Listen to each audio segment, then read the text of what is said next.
Hey, what's going on, champs? I'm Aaron Deliosa. Welcome to an Immigrant's Life podcast, my podcast about immigrants and immigration and everything in between. Thank you for listening and downloading the show, and thank you for supporting my dad. Welcome back, Immigrant Nation. Another week, another new episode. There goes March, and here comes April. Finally, spring is here, and it's been pretty great. Obviously, the normal ways, rain, but hey, it means the weather's getting to be better soon, and it means I can go back hiking and biking again and enjoying the outdoors. April Fool's this Saturday. Do you guys do that thing? I don't like it. I don't enjoy it. I don't like practical joke. I don't like making fool of other people. I think it's mean and cruel, and it's just egotistical, to be honest. But what's not an April Fool's joke is me thanking you for joining me today. I thank you, and I always appreciate you. We are available on wherever you get your podcasts, even on YouTube. So please go ahead and do us a favor and subscribe now. Also, if you or someone you know wants to be a guest on the podcast, you can reach us at our social media accounts at An Immigrant's Life, and you can also email us at animmigrantslife@yahoo.com. And that's the biz. You know what's next. We're going to talk about the episode. This week's guest is like a pomegranate. She's a late bloomer, but when she bloomed, her powerful energy and colorful personality spread and made our world more beautiful. I'm so excited for you to listen to this podcast, so let's get to it. Without further ado, let's get into the show. Isa, dalawa, tatlo. Today's guest is a cultural ambassador and founder of Ikat Wear. She's a cotton flower blown by the wind and made root in the Lone Star State. Everyone, please welcome Kamilla Fayz. Hi, everyone. I'm Kami. Nice to meet you. I am originally from Uzbekistan, and I'm the founder of Ikat Wear, which is a cultural fashion online store. I try to raise awareness about different cultural exchange programs so people learn about each other's cultures more and travel and explore. Thanks for having me, Aaron. Thank you so much. It's our pleasure, and thank you for coming on the podcast. I really do appreciate it. Thank you for reaching out. Thank you. Why don't you tell the Immigrant Nation where they can reach you, or if you want to promote anything? You mentioned Ikat Wear. Go ahead, party time. Yes, thank you. So, yes, I started this online clothing store, Ikat Wear. It's a cultural, ethnic fashion kind of place where I try to promote my culture, raise awareness about our region, Central Asia, here in the United States and in the world. And everything is made in Uzbekistan. It is made from the natural materials, and they are very beautiful, traditional ikat prints, colorful kimono robes, different kimono sets, so you can wear them on top of anything, like if you're going for a brunch with friends or if you're going somewhere out to really make an impression. But you can find everything at ikat ikat.com. I know some people pronounce it iCat, but it's actually ikat. And yeah, I hope you check it out. I hope you enjoy it. And I also try to promote cultural exchange programs. Our nonprofit, chnet.org, where you can learn about different cultural exchange programs. And I'm sure wherever you are in your life, if you're a student, if you're a parent, if you are looking for yourself and want to travel, you can find a program that's appropriate for you, especially for native English speakers. You can travel to Europe, live with a host family, or you can host an international exchange student and make their dreams come true. So that's it, I think. You got it covered. I did? Okay. I'm sweating. It's all right. Take your time. All right. Yes. Oh, I love Okay. your tattoo. Is that pomegranate? Yes, this is pomegranate. We used to Ah, have pomegranate tree in my home where hmm. I grew up in Uzbekistan. Yeah. And pomegranates, they bloom very late. And then Okay. you can see like the blossoming tree and the snow all at the same time. It's very pretty. Yeah, I love pomegranate. It's a beautiful looking fruit. Hmm. Which part of Uzbekistan did you grow up? I grew up in Tashkent city, which is the capital of Uzbekistan, and there's a region there where it's a very mixed culture kind of place because it was all around. All of our kind of area in the city was built around a factory that was moved from Russia during World War II. So it was an airplane plant. So in the morning you would see like this like a loud sound saying the factory is like starting, and then all of the people would go there like you see in like Soviet movies. So I grew up in among a lot of Russian speaking people. Eventually they all moved to Russia or different places, but my first language is Russian, Mm. and I also know Uzbek, and I'm trying to kind of regain it back because you lose it over time. Oh, yeah. But You do lose it. I remember when I used to work with this German lady. She's she's like probably like 60 plus, and she's German, right? And I used to bug her and say, "Hey, say something in German. Like, how can you say this in German?" And she used to say, "I forgot." I'm like, "How do you forget? It's your language. You grew up with it, right?" I was new here in Canada. I would say about maybe 2, maybe 3 years, right? I'm still naive about that idea that you could lose your language. mhm. Fast forward a few years, and I forget my own language. I'm like, No. but how do you practice your language? Do you have a family or friends? I think my best way to practice for me is when I go back to visit my family and I speak with taxi drivers because they're my favorite people. I mean, they're ready to chat and they don't care if your Uzbek sucks. And, it's just like you can be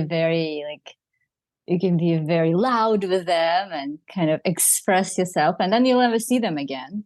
Unlike my family, if I start speaking Uzbek with them, they make so much fun of me and my accent, and then I get insecure, and I'm like, no way, I'm just gonna, I'm just gonna leave it. Like, oh, you like go to like Uzbek bazaar where everyone is loud and you have to negotiate the price. And my husband always makes fun of me. He's like, this is $5. Are you seriously like going to, this is $3? And I'm like, no, this isn't about money. It's a game. It's about communication. Yeah, it's about the game of. Speaking of bazaar, I love the story about your mom teaching you how to haggle. Oh yeah, yeah. This is my childhood. This is growing up is my favorite part is going to a bazaar with my mom. That's how the whole Ikat inspiration, that's where it came from. Me and my mom, we would go to a local bazaar, and we didn't have a lot of money, so she really had to get like a good deal, especially like before you go to school in September. You need to buy so many things like school supplies and stuff. So like if she's trying to buy me jeans, she would be like, okay, when we're going to the store, if you like something, you don't get excited. Push those feelings down. Yeah, keep it cool, keep it chill, and like just let me know that you like it, and then I'll talk and I'll negotiate the price. And then like we had to do this whole thing when we're like leaving and we're like, oh no, we don't need your product. And then the seller would be like, hey, hold on, I'll give you a better deal. And it was like an interesting act and a good negotiation skills lessons I learned. Are you Fun. good in negotiation now? I don't know. I think so. I hope so. I mean, even when later I was studying for my bachelor's degree in business administration, we had this professor who would give us this assignment. Like you had to go to a bazaar and you had to negotiate the best price. And then like you had like, for example, I don't know, $20, right? Total. Everyone had $20. And then he would say, okay, buy whatever you can for $20, and then we would all come back, and whoever had the most of anything kind of one in the class. It was like it was negotiation skills class. So we had to go and get out of our comfort zone. Even if something was like that cost like $5, he would say, ask for a ridiculous discount, ask for 50% off, and see like how that goes. Like, get out of your comfort zone. I don't know. That's questionable. I would be like jacking that plate. Like, I'll go to a friend, like, hey, give me a shirt. Give me, you know what I mean? Like, I don't like this way. It's not like he's standing beside you. No, yeah, of course. And there's like, there is this element that, of course, girls, come back with more stuff. Of course, especially pretty girls like you just have to like smile and me, I'm like an ogre over here, like, hey, can you buy me some stuff? Yeah, like if you ask like someone who's like selling meat or whatever, like give me a 50% discount, he'll be like, yeah, get out of here. Yeah. No, you'll be like 50%, I'll give you my number. Yeah. No, yeah, I think it's a little biased, but I think it teaches you something still, to get out of your comfort zone. Because like even when you travel, you are so uncomfortable because you don't know how anything works. And then those things kind of teach you to just ask or just try and just like, I don't know. I'm okay with haggling in person. I'm better with emails. If I can, I can grind you. I can ask for like when I bought my car, man, I grind the sales rep to the halt. Oh, you should talk to my husband. He was just recently complaining about the whole car dealership like harassment situation. Here's how I put it, right? They're gonna take money. You're gonna get taken advantage of. The question is how much and how long are you willing to take? Because you can't. It's not gonna be free. It'll never be free. It'll never be like if the car is, let's say, 10,000, you can get it for, I don't know, 3,000. They'll never be 3,000. They'll be like, I don't know, 8,000. Yeah, you just have to let go. Yes, of course. Especially here in the US. I mean, it's not at all in the culture to ever like negotiate the price. It's frowned upon. It's like kind of, you find it? I mean, I don't know, like in general, it's not in the culture to negotiate the price. So given the price, you pay it, I think. Like in our culture, it's like you have to do it. There's nothing wrong with that. But here I've seen situations when you like ask just out of curiosity, like, would you give me a discount? And then the person would get offended and be like, oh, you know what? I don't want to do business with you or whatever. And I'm like, it's not, it's just. I just ask. Yeah. Yeah, but I see you. But car, I know you can negotiate. But like if you're, I don't know, clothes or appliances, I don't think you could. It's you know what? No, appliance, you could sometimes pull it off. If it's a high value item, sometimes you can pull it off. Like maybe. You can say like, okay, I'm gonna buy this. How about throw me a pillow or something if you're buying a bed? Maybe, yeah. You don't do that? I think it depends on the situation. Like you have to really feel if that's the right moment. Like, what if you're on a like farmer's market and it's like some custom made pillow that person feels very passionate about, and then you ask for a discount, they'd be like offended that you undervalue their creation or whatever. I don't know. You know what I'm gonna say to that lady? I'm gonna say, hey, your pillow is not good, because if it's good, it'll be in a store. There'll be walls around it. Really? Oh, that's funny. I can see that situation escalating. What did your parents do for a living? Well, my dad, he did a lot of different jobs. He unfortunately passed away early. Rest in peace. 20. And my mom also did a lot of different things. She was a realtor. At some point she was like a teacher in school. But in Soviet times, we had these organizations called like pioneers. house or whatever, and then you go there to like to be like in different extracurricular activities like karate classes or dances or craft classes, and she was teaching like crafts in a place like that. So I grew up always going to those little like concerts and performances and doing crafts with her, and making our own like clothes and experimenting. So it was a lot of fun. How was your childhood? Was it rough or was it? I It was mean, it was so confusing, to be honest, because I'm Uzbek. My dad and my mom are Uzbek, so they are Muslim by religion, and my one of my grandmas was very traditional. She was Muslim, praying 5 times a day, all that, and she taught us a lot of traditional things. As a girl, you have to do certain things, learn how to cook, blah, blah, blah. My other grandma was very modern. She was a professor of Russian language and literature. She was pulling me towards the other values, such as girl power. You have to keep your head up. You have to walk confidently. You have to, think about your career, maybe travel, move somewhere else. So, and at the same time, even in where I used to live, part of the community was this Russian community where girls like had long braids, where they like dress up pretty, dress up very modern. And at the same time, there were a lot of like traditional people who came like from regions, started moving to the capital, urbanization, all that. So they were very traditional, and it was always this conflict, like, where do I belong? What do I do exactly? I think it's like I was like a bit of a rebel in that term. So it was a bit hard, especially in my teenage years. I wasn't the best teenager, so I hope that doesn't come back to me one day and bite me in the ass. Oh, it will come back. You have two beautiful girls. I have 2 daughters, and I mean, if it does, we'll just have to deal with it.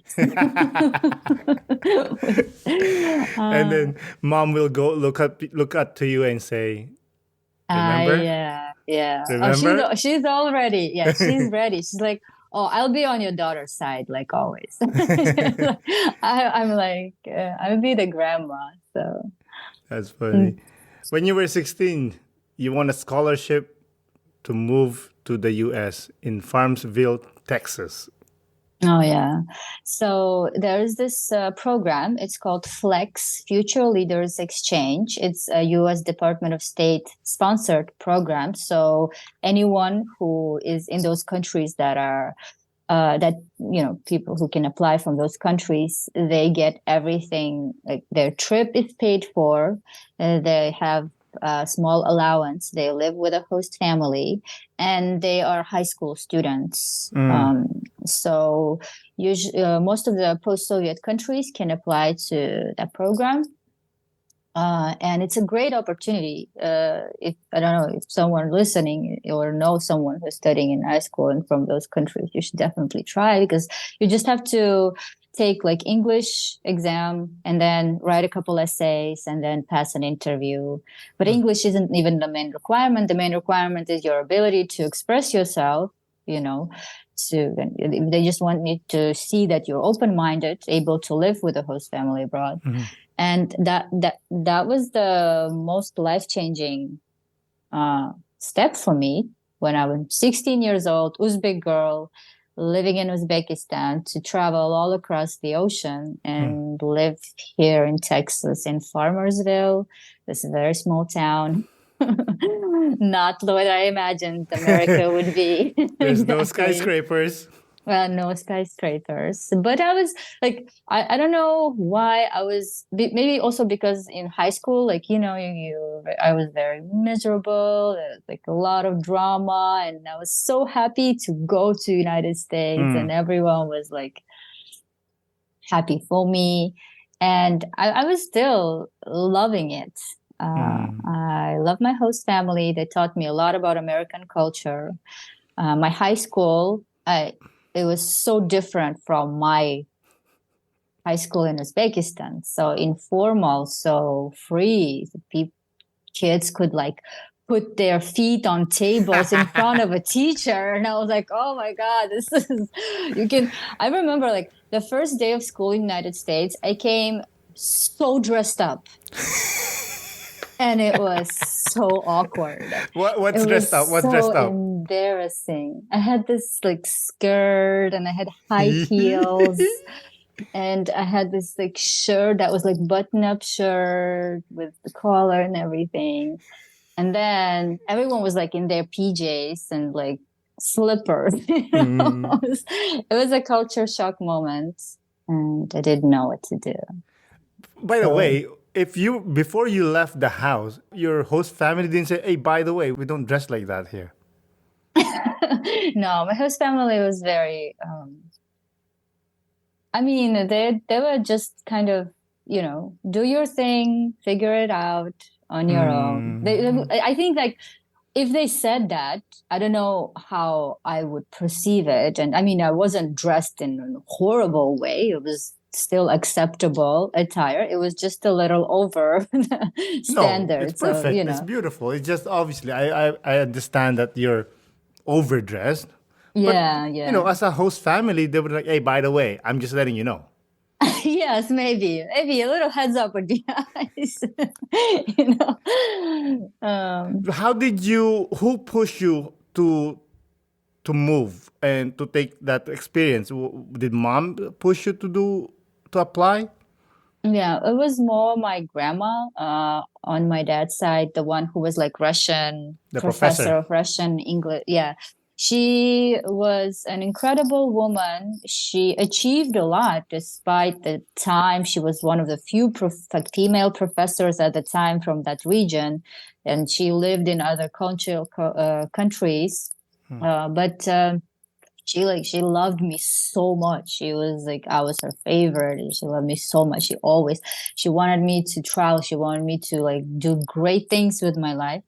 And I remember still that day when she like cut out a piece of a newspaper and brought it to me with a little announcement saying that there is this flex program that I can apply for and like the date. And then she like convinced me to go take English classes extra apart from school. And then every day I went and I studied English. I mean, I literally like within 2 months went from like a cat, a dog to, to the level that I had to take TOEFL exam for this. Wow. Yeah, it was. What did mom say? My mom? No, I mean, my mom was just happy. She was just like, yeah, she was just encouraging. She was very, she's usually very kind of, she doesn't push, but she motivates you. She supports you in whatever your ideas, endeavors might be. So you live in Texas for 10 months. After that, you have to go back home? Yes, you have to. All the cultural exchange programs require you to go back home. It's just for your cultural enrichment, understanding of American culture. And then your goal is to learn something that is so different and cool about other country, and then go back and bring that special something into your country. And what was that? In my case, I think, for me, in my case, I think it was just, the idea that a girl, regardless of whether she's Uzbek or religion or whatever, she can be herself. She can express herself. She can dress as she wants to. And it was very hard to fit in back. It's a reverse culture shock, obviously. Everyone, like all of my girlfriends were like, all dressed up, nice hair. And then I was the opposite. I would be like Wearing pajamas. redoing my dad's jeans to have those like wide, jeans. Butterflies. Bell bottoms. Yeah, those are like boyfriend style jeans or whatever, like that I learned in the US that people don't have but I think it's more like it mostly taught me creativity. Like you can just do so many things. What did your friends say when you were wearing bell bottoms and whatnot? Well, that was actually when I came back. I got my diploma from school because it was my last year, and then I went to like college, university, like business school, Mm-hmm. back at home. So it was all new friends. So Mm. I had a chance to reestablish Clean my slate. whole, yes, clean slate. I'm a completely new person, and The new Kami. I don't know. Yes, they later, like 4 years later, they told me that they thought I'm very arrogant, and like I had a superstar disease or something. But I think Mm. at the time it was just like, confidence. I don't know, you Yeah, know. I understand this because I remember growing up in the Philippines, and every time there's some teenagers that comes from the States and visit their family, we always view them like this guy's a cocky guy. I know. Yes, exactly. But Yes. actually, no, that's just confidence. Because I don't know in Uzbek culture, but in my culture, you cannot be confident. No, it's not allowed. It's not encouraged. You have to be, you can do the thing, but you're not allowed to show it Hmm. or even say it. And we attribute that to Catholic upbringing. That, like, Hmm. hey, do you think you're good? Have you seen Jesus? He's awesome. That's so funny because the same in Uzbek culture, it is tied to religion, to Muslim, Mm. rules of how you should be in a family, respect the elders, don't speak loud, don't express your ideas freely, be modest, be humble, all that. But then at the same time, like it was very confusing to me because my family, my host family, Mm. was very religious. They were, Baptists, Christians, and they taught me a lot. Like I didn't even know who Jesus was before I came to United States. Then, like I was like reading Bible. I mean, I just learned something new. It wasn't Mm. that.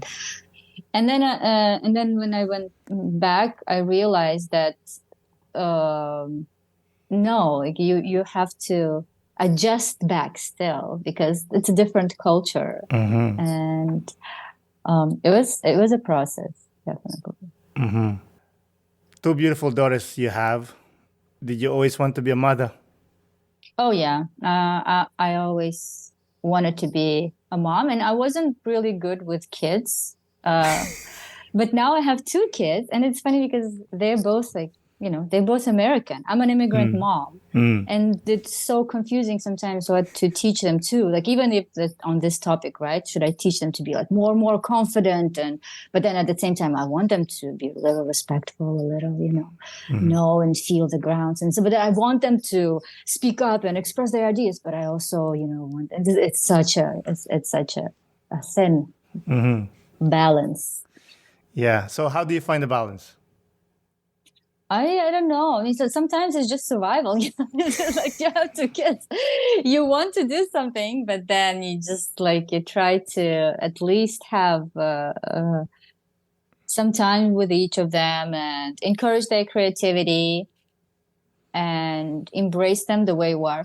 I personally have a very strong belief that a, a child is born, they already have a personality. Mm. This isn't like when I became a mom, it was surprising to me how much of a personality the baby has already. Mm-hmm. You cannot change everything. All you can do is just shape and see what that person's talents are.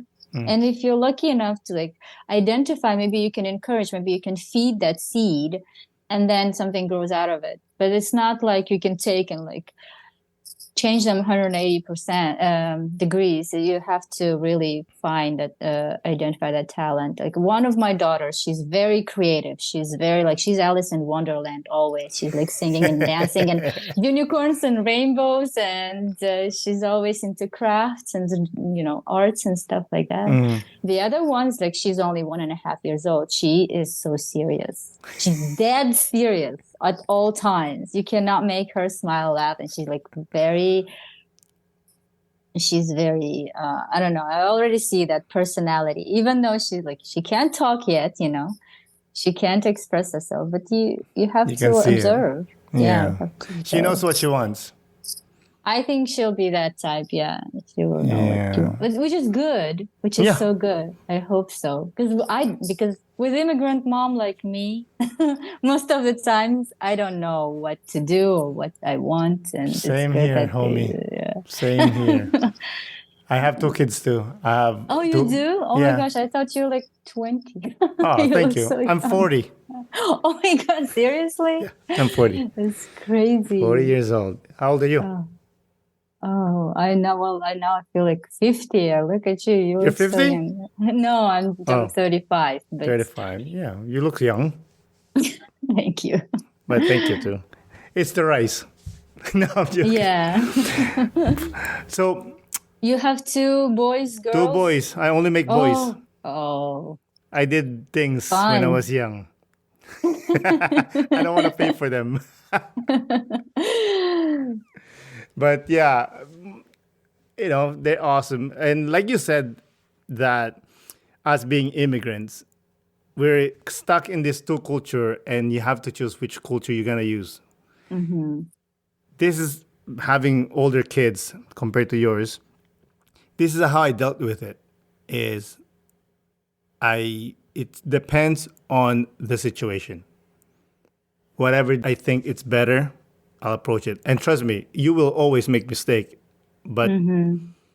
you just have to accept that, yeah, you messed up. Let's move on.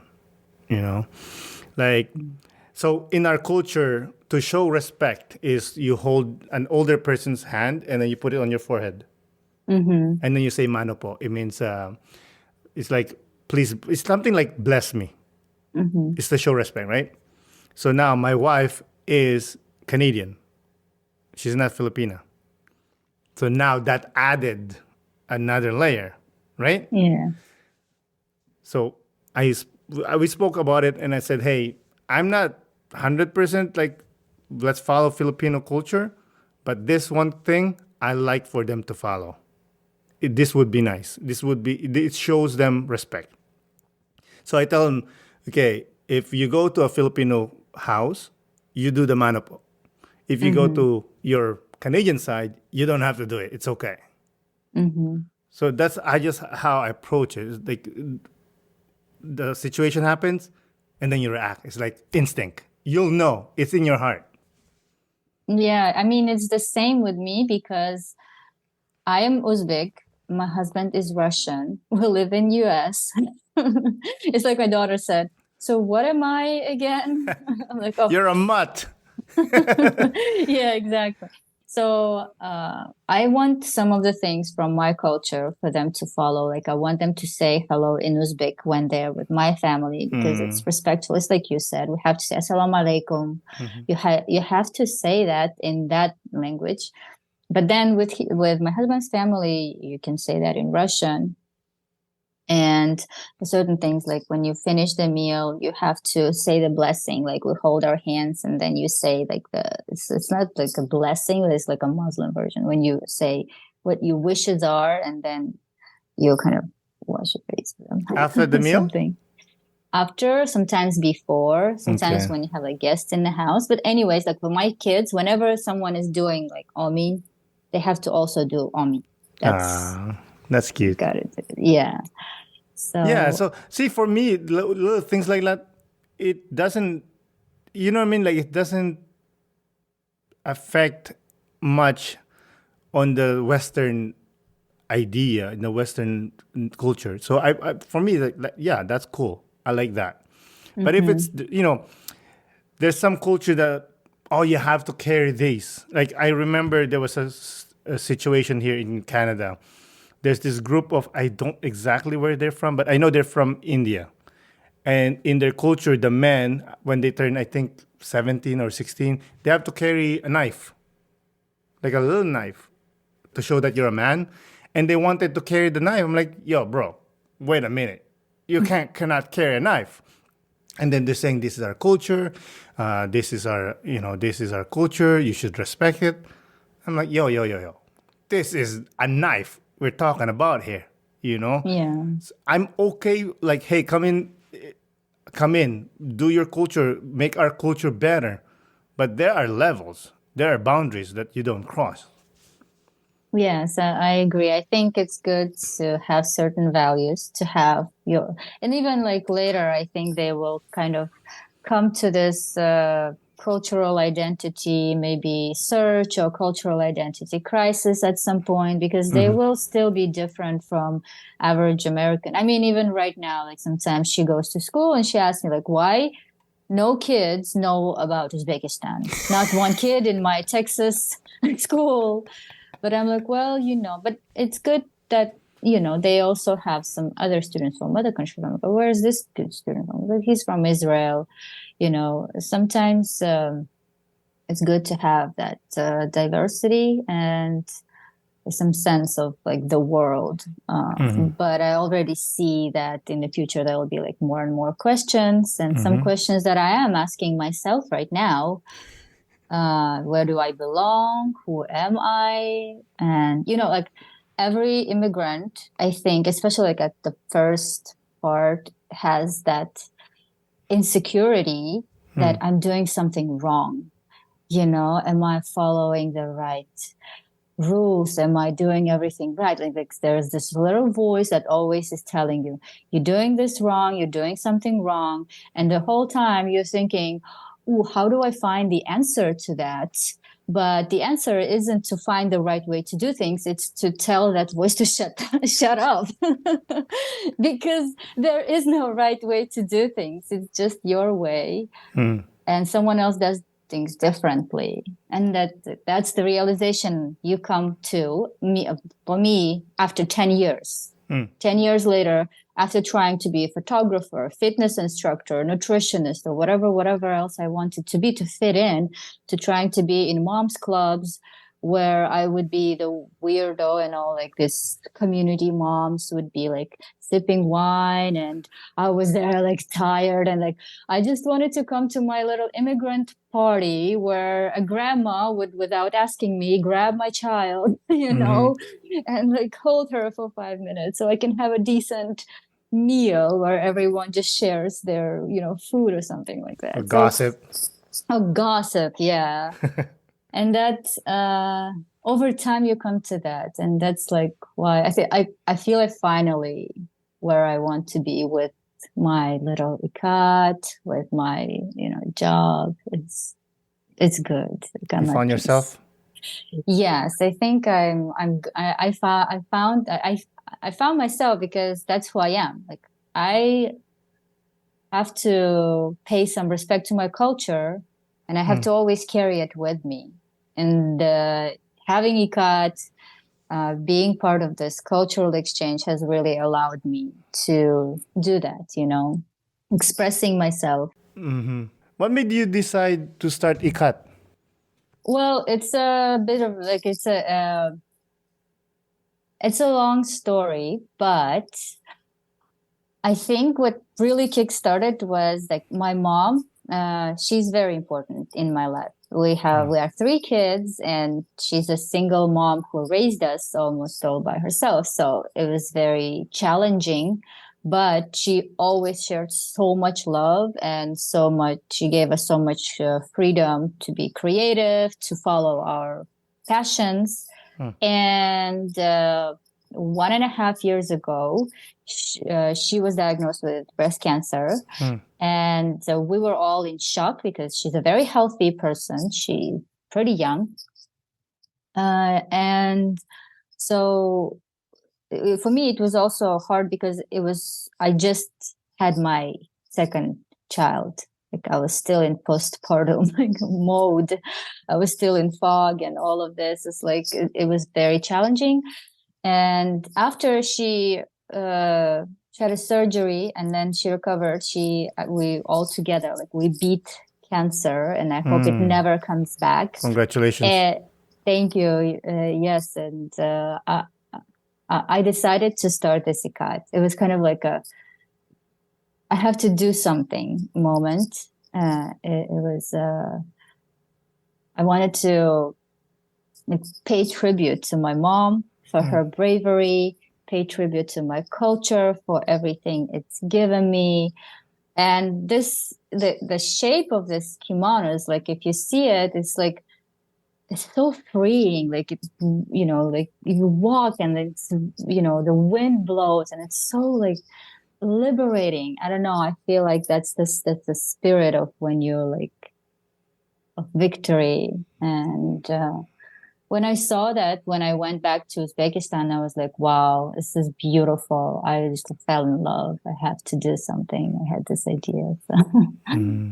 They're beautiful. I asked my wife I was gonna buy her. She's like, "No, I'm short. It doesn't fit me." Yeah, we have shorter versions this year, but I understand the concern. Do you have clothes for men? I mean, they're universal. If I you're, know. I you like the can black still. one. Yes, I have the black and white velvet one.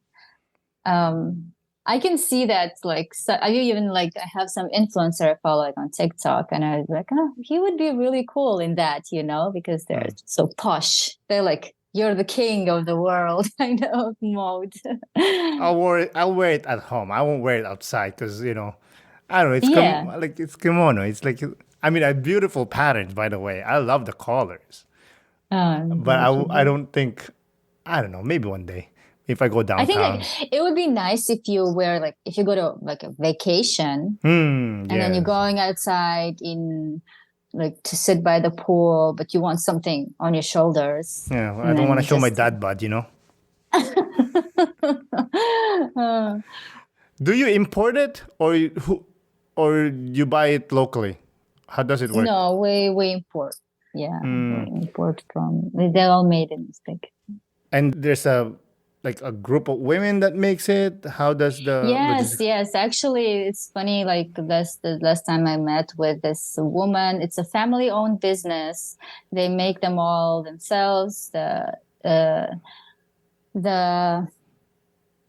woman, she the main person that, like, I talked to, she also has a daughter, and her husband, she was telling me like her love story. Her husband is also of different nationality, and we were like sharing some funny situations, but it's family owned. They've been doing this for a very long time, and we work with them. They're our partner, and they make them in their little like factory in Uzbekistan, in Tashkent. Is there a history in the patterns? Because they're beautiful patterns. Well, the traditional ikat print, the idea is that it's kind of like tie-dye. It is like a 56 or sometimes 60 step process, where it's not that they take the fabric and then dye the pattern on top. It's that they actually take the threads first, they dye them, and that's what creates this ikat pattern. It's that they only after that they make the fabric of already dyed Okay. And then threads. they cut it Yes. off and design it. Okay.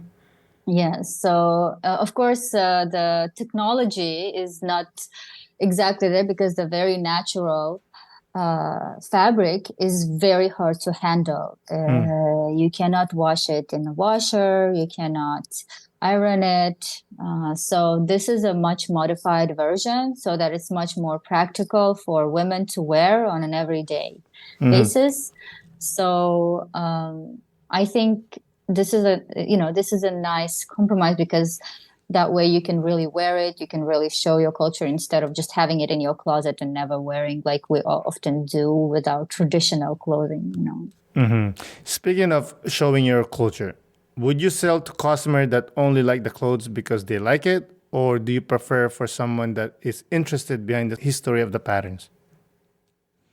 No, I think one leads to the other. If someone wants this, I'm happy to sell it to them, and it encourages them to learn a little bit more. Maybe not right now, but maybe later. Maybe they wear it somewhere and someone asks, "Where is this from?" And then they start to question. And you can't really be like, strict about it when you're an entrepreneur. You have a mission to carry. And that's like the idea behind cultural exchange too. You can't really force anything. It's just a hope that one day the person will think about it, think about the culture, and maybe like if there's news about Uzbekistan, you will care a little bit more about what's going on in that country rather than ignoring it completely, I agree. So I'm sure you saw that Ralph Lauren tried to sell the pattern. What's your opinion about that? oh yeah, the cultural appropriation of Ikat patterns has been all over. Ralph Lauren, I saw some other designers too try to use it. I mean, there's a right and wrong way to do that from the designer's point of view. The wrong way to do that is just to use it and sell it without any reference. It is absolutely unacceptable. And the right way to do it, if they actually went to Uzbekistan, if they showed people or other Asian countries where Ikat comes from, also from Singapore, Malaysia, other countries. But if they actually showed the process, showed the people, showed beautiful history behind it, showed the Great Silk Road, where it came from, or somehow like, I don't know, gave some money to those communities. I mean, it would be a great PR for them as well. But the way they do this is just so offensive, I feel like, to people from those regions. It was blatant. Yeah, definitely. There's no respect. Speaking of the patterns, we have almost something like it in the Philippines. It's called batik. It's probably the same idea. It's like tie-dye situation, but we call it batik. Well, I'm sure because the history behind is that all the silks were exported from Asia to Europe, to Middle East through Central Asia. And all the caravans were carrying them. And that's where Ikat came from. It was just one of the types of goods and fabrics to be traded on those routes. So, what's one thing also I found, and I find that impressive, is it's very affordable, your products. Yes, I know that there are different prices, different variations. And my strategy with the pricing was for this to be affordable for any women, because the idea is to, spread the culture to the more people buy it, the more people will be able to wear it, the more questions will be asked, the more attention will be drawn to where they came from. Are you planning of adding more products? Like, I know I have had some Uzbek on. They wear this hat. I forgot the name. Yeah.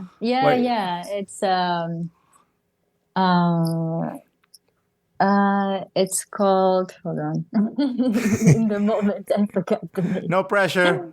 You're the cultural ambassador. No pressure. I actually have it right here on my wall. Yes, but this one I love it. Yeah.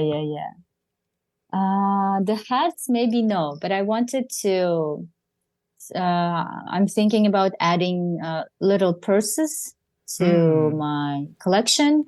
These purses are handmade. Actually, my aunt makes them.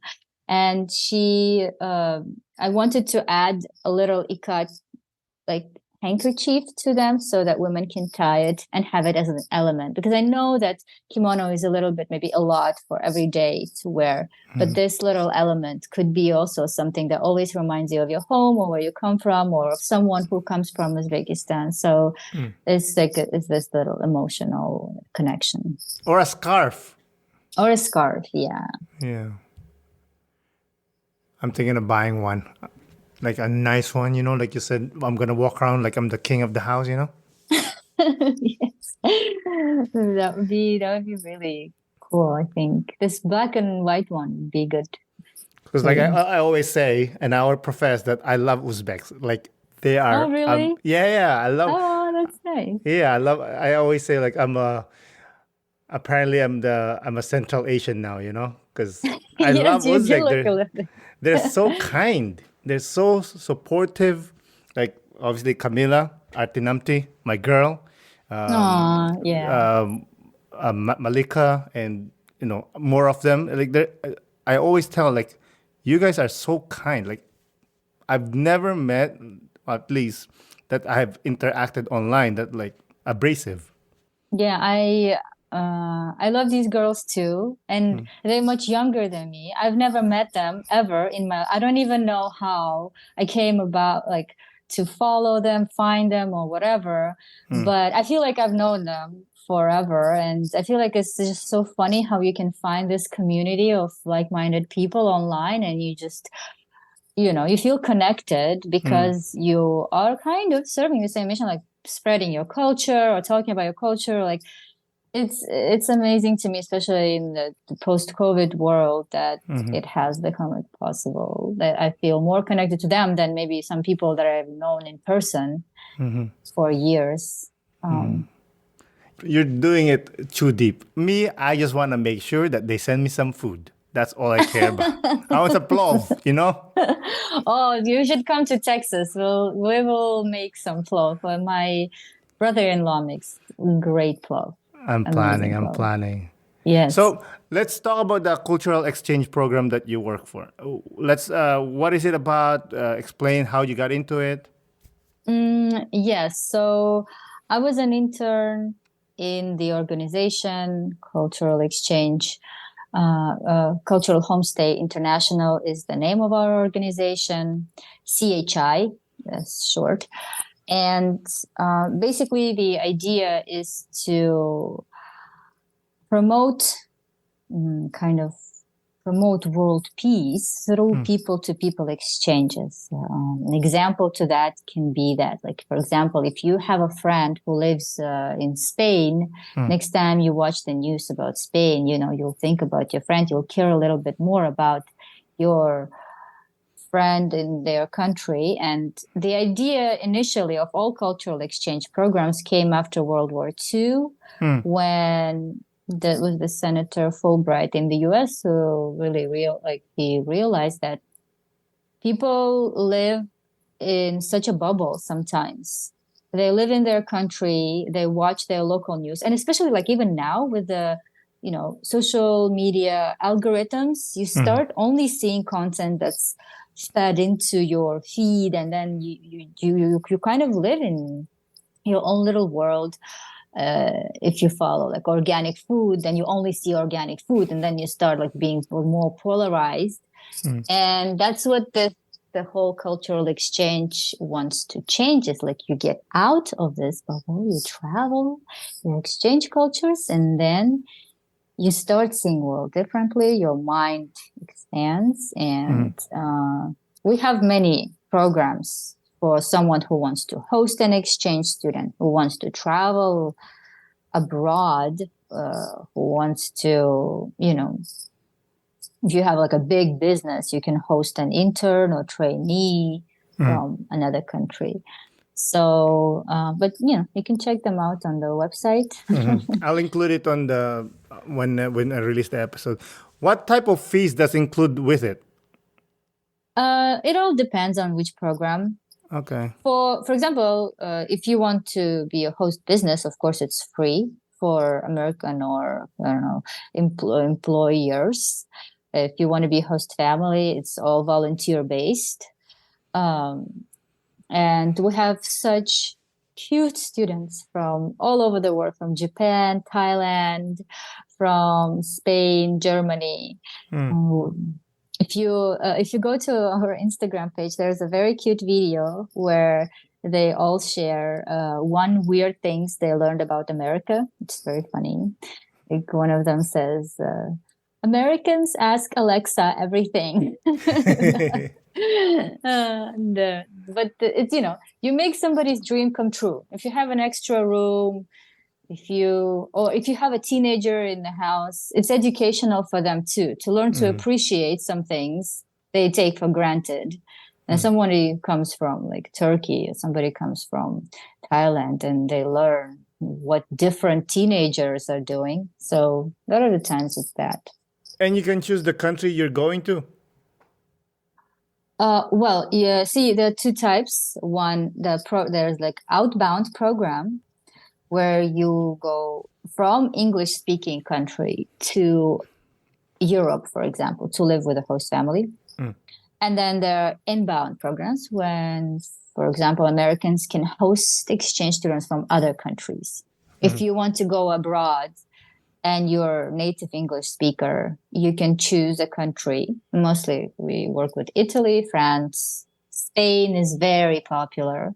And I'm sending one woman to Uzbekistan next month. Oh, I'm that's so awesome. excited. I just had a call with her. She's so sweet.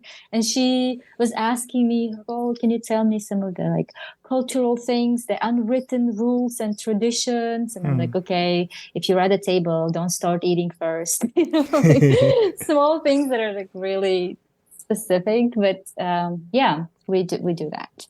How can a family host a participant? So if you want to host an exchange student, this is in the US, you go to our website and then you go to academic year program, academic year, and you leave a request there as a host family.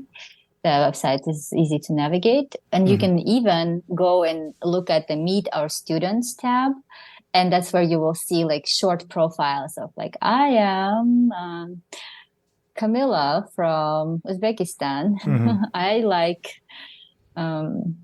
fashion and music, something like that. So then you can post them. Beautiful. So if I'm sending my kid to, let's say, Uzbekistan, right?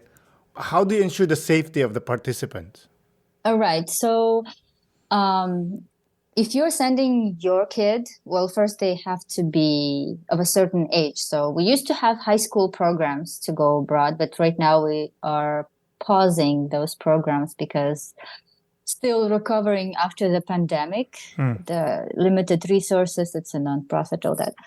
But if, for example, your kid is like 20 years old or 18 and older, and they decide to travel to Spain, for example, for a month, 2 or 3, they put in their application. I send that application to our partner in Spain. They find a host family. They send all the information about the host family to me. I will send them to you. And then you can, look up, look at their profile, make a contact, maybe have a video chat, look at their photographs. But usually it's very self-explanatory. I mean, these are the families, like you see it's like a big family with kids and they just want someone to come and teach them English, like a native speaker, like talk to them on a daily basis. I'm sure you would, someone from abroad, you understand how hard it is to find a good English teacher, especially a native speaker who can teach, who can really help overcome that language barrier, on a daily basis. So it's a win-win situation. And in addition to that, we have a local partner who is to provide support to the participants at all times during the program. So what if the participant say, okay, I'm going to Uzbekistan. 5 months later, he says, I need to go back home. How's that works? Well, we don't have 5 months long programs. For outbound, we only have 1, 2, and 3 months. Okay. And it so also let's say depends. 1 month. Decided Yeah. like you have to do 3 months and you 1 month like I gotta go back home. How does it work? If you are experiencing a very heavy culture shock, if you're miserable, you don't like it, we help you come back home. That's just Is it happens. free? Not free, right? You mean coming back? Sure, yeah, coming back and going there. No, the program has the program fee, of course, because we have to pay the partner. They spend their resources and time. We spend our resources and time in consulting and things like that. But the room and 3 times meal a day is on the host family. Oh, no way. Yes. That's the main thing, is that even if you like stay in an Airbnb, you have to buy your food, you have to, you have to go socialize. But in this case, you get to stay with a host family. They provide food and room, and Do you you get to have explore. do you have someone here in Montreal that I could talk to? Because I'm sending my kids. In Montreal, I mean, you can talk to me when they're old enough. How old Okay. are your kids? My eldest, how old is this kid? He's turning 16. He's Oh, turning 16. wow. So 2 more years is Yeah. okay. Yeah, I'll 18 is talk to you. Like, perfect. send this guy to Afghanistan or somewhere. Oh, no, you can like send you to Spain or, I don't know, Uzbekistan, since you Yeah, like yeah. Uzbek food. Yeah, I'll figure definitely. it out. I'll talk to him. Thank you, by the way. Mm-hmm. So, when your kids grow up, would you let them join the program? Oh, for sure. They're out. They're like, I'm sending them all over. Actually, we travel a lot with my husband, and my youngest daughter, even though she's 6 years old, she's been to like 15 countries with us. But of course, with the two of them, it's a bit more challenging. So we only went to like 3, 4 countries. But when she was 3 months old, we already took her to Uzbekistan. So like we travel a lot, and we hope that they learn this about the world, learn to respect other cultures, learn about other cultures, always keep an open mind. Um, it's a big mission of our family to travel as much as possible. We love to travel. Yeah. Such a privilege, you know, It in a is. in a good way. Yes, it really is. Especially, I think after the pandemic, we realized how valuable this opportunity is to go somewhere and learn about. Yeah, life is so short. Enjoy Yeah. life. Yes. Who Yes. gives a shit if you have a few dollars in the bank? Like, you don't have to spend money anyway. Really, just a plane ticket, and then that's it. You figure out something. That's true. I mean, to some countries, you literally can go and, figure out what to do over there. If Yeah. you just have to be brave enough. I think here, like, I don't know if you know this, but in the US, less than 50% of people have passport. They've never traveled abroad. So Wow. it's my mission to kind of change that. 'Cause That's a I big feel mission, like, girl. well, dream big, right? Else, yeah. Hey, listen, Kami. It's been an Mm-hmm. amazing conversation. I really enjoyed it. Me too. But, It's nice to meet you. I swear, like I've been enjoying the background so much the whole oh. time. Thank you for being so considerate. I do all right, I guess. You're welcome. Hmm. Before we close out, do you have any last remarks before, you know, we end this? Um, I mean, I just want to thank you, first of all, for having me. I want to wish everyone listening to this podcast best of luck in whatever you're doing. Be brave, travel, learn about other cultures, respect your own culture, embrace it, embrace who you are. You're beautiful, you're amazing, you're talented, you have it within you, and happiness and love is inside of you. You can always find it. You don't need some extra people telling you what to do, how to do it right or wrong. I think that for 35 years that I lived on this planet, there's only one truth that I've learned is that we have to share love. That's what will save the world. And we have to travel and see what's out there. So explore, grow, be brave, and thank you. Wise word from a wise woman. Again, Kami, thank you so much for coming on the podcast. I really do appreciate it. Thank you for having me. Thank you. It's very nice to meet you too. Awesome. Have a good evening. You too. Bye bye. Thank Bye. you. Again, Kamila, thank you for coming on the podcast. I really do appreciate it. Thank you, listeners, for listening. This is Aaron Deliosa for An Immigrant's Life. I'll see you guys later.